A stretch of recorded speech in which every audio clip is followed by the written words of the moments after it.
1000 টাকার জন্য মানুষের কাছে হাত পাততে বাধ্য করতে পারেন আল্লাহ পাক। এমনও কিন্তু দিন আসতে পারে, দিন সবার সবসময় সমান থাকে না। আজকে আপনার কাছে 1 কোটি টাকা আছে, কিছু মনে হচ্ছে না। কালকে কে জানে, আল্লাহ না করুক, যে 1000 টাকা কারো কাছে চাইতে হচ্ছে, 1000 টাকার জন্য ঠেকে গেছেন, হতে পারে না? তো রিজিককে মানুষ তাজিম না করলে রিজিক দূরে চলে যায়। দুটো বিষয় খেয়াল রাখবেন, দুটো বিষয়। এক হচ্ছে মাঝে মাঝে মনের মধ্যে কিছু আমল করার ইচ্ছা আসে, আসে না? মনে হলো যে আচ্ছা একটু 10টা আয়াত পড়ি, মনে হয় না মাঝে মাঝে এমন মনে হয় না? ওই সময় এই যে মনের মধ্যে যে এই ইরাদাটা জাগ্রত হওয়া, এটাকে আমরা বলি ওয়ারিদ। অন্য ভাষায় আপনি বলতে পারেন মেহমান। কি বলতে পারেন?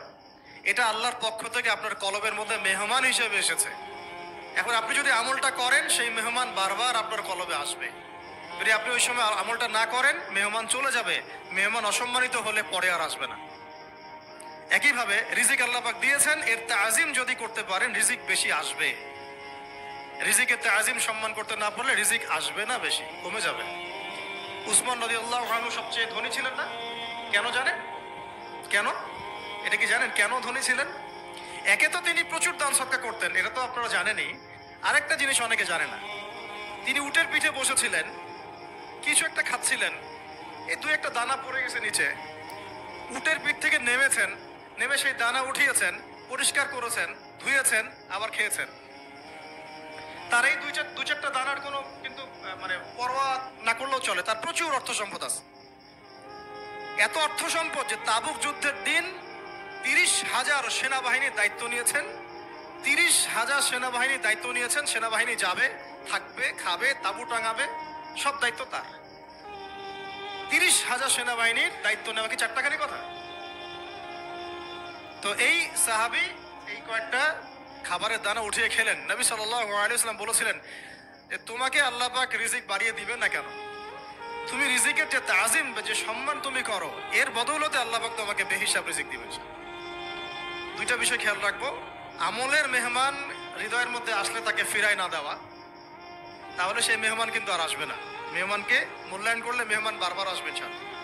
আর রিজিকের তাজিম না করলে রিজিক কিন্তু আপনার ঘরে বেশি বেশি আসবে না। এমনি তো হারামের যুগ, এমনি সুদের যুগ, এমনি ঘুষের যুগ। অলমোস্ট এভরি ফ্যামিলি সুদখোর এখন, অলমোস্ট এভরি ফ্যামিলি। মেয়েরা স্পেশালি যারা শাশুড়ি টাইপের, আপনারা মাইন্ড করেন না, তাদের সাইকোলজি যে এতই নিচে নেমে গেছে এখন যে আমার মেয়ে জাহান্নামে যায় যাক। হ্যাঁ, আমার মেয়ে জাহান্নামে যায় যাক, সমস্যা নাই, দুনিয়াতে সে যেন ভালো থাকে। এটা কেন বললাম? একটা সুদখোরের ঘরে তুলে দিতে সে দ্বিধাবোধ করতেছে না, একটা দুর্নীতিবাজের ঘরে তুলে দিতে দ্বিধাবোধ করতেছে না, একটা ঘুষখোরের ঘরে তুলতে দ্বিধাবোধ করতেছে না, একটা মানে কি বলবো মাদক সেবী, ড্রাগ এডিক্টেড, বা এই যে আর কি বলবো ফাসেক জালেম, এই ধরনের ঘরে উঠাই দিতেও সে দ্বিধাবোধ করছে না। 5তলা বাড়ি চাই আমার মেয়ে 5তলা বাড়ি থেকে সুখে থাকবে। এই যে সুখের ডেফিনেশন এখানে দিয়েছেন আপনারা। এই জন্য কত হাজার হাজার মেয়ের জীবন নষ্ট করে দিয়েছেন আপনারা। আমার কথা মাইন্ড করে না, হাজার হাজার মেয়ের জীবন মায়েরা নষ্ট করে দিয়েছে।